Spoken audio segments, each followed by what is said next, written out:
Uniform civil code या common civil code.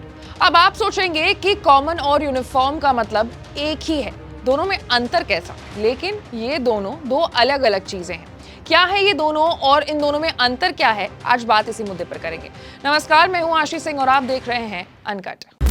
तो सबसे पहले समझते हैं कि यूनिफॉर्म सिविल कोड और कॉमन सिविल कोड क्या है। तो कॉमन का मतलब है कि जो सबके लिए समान हो, वही यूनिफॉर्म का मतलब ये है कि जो एक से लोग हैं उनके लिए ये एक सा कानून हो। जो हमारा समानता का अधिकार है वो ये नहीं कहता है कि सारे देश के लिए एक समान कानून बनाया जाए, वो ये कहता है कि जो एक से लोग हैं उनके लिए एक सा कानून हो। हमारा जो अनुच्छेद 14 है वो समानता के अधिकार की बात करता है और वो ये कहता है कि एक वर्ग के अंदर जितने लोग एक समान हैं उनके ऊपर एक कानून हो, यानी जो डिफरेंट लोग हैं उनके लिए डिफरेंट कानून होना समानता के अधिकार का हिस्सा है। जो एक से हैं उनके लिए एक कानून। अगर कॉमन सिविल कोड शब्द होता तो ये सबके लिए एक कानून होता, लेकिन इसलिए यूनिफॉर्म शब्द आया है। इसका मतलब ये है कि बदलाव किया जा सकता है, इसमें अलग अलग लोगों के लिए अलग अलग कानून हो सकते हैं। फिर सवाल यहाँ ये खड़ा होता है कि क्या यूनिफॉर्म सिविल कोड के तहत हिंदुओं के लिए अलग सिविल कोड और मुसलमानों के लिए अलग सिविल कोड हो सकता है?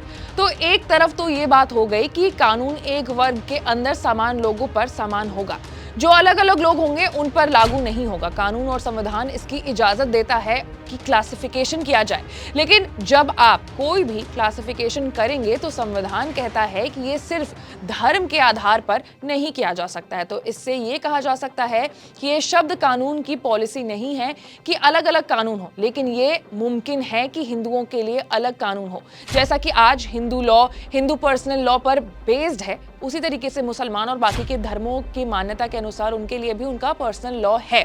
अब एक और चीज है जिस पर लोग फंसते हैं, वो है यूनिफॉर्म सिविल कोड में शामिल शब्द सिविल और कोड।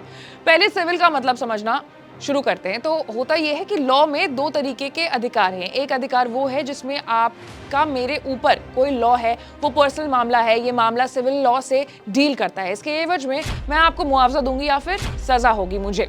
अगर आप पर जुर्माना लगता है तो वो क्रिमिनल लॉ में आता है। हमारे यहाँ ज्यादातर सिविल मामलों में एक ही कानून है, जिसमें partnership act, transfer of property act, company बनाने को लेकर एक ही कानून है। सिर्फ शादी, तलाक और जायदाद जैसे मामलों में पर्सनल लॉ लगता है, इसी को सिविल कहा जाता है। अब बात कोड की करते हैं। तो कोड का मतलब लोग ये समझते हैं कि इसके तहत सिर्फ एक ही कानून होगा, लेकिन ऐसा बिल्कुल भी नहीं है।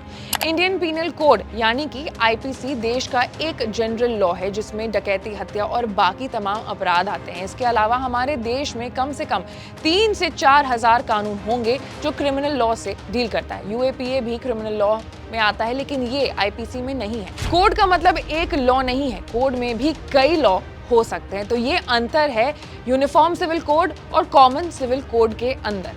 ऐसे तमाम बड़े खबरों से अपडेटेड रहने के लिए, एनालिसिस जानने के लिए आपको अनकट को लाइक, सब्सक्राइब और शेयर करना होगा। मैं थी आपके साथ आशीष सिंह।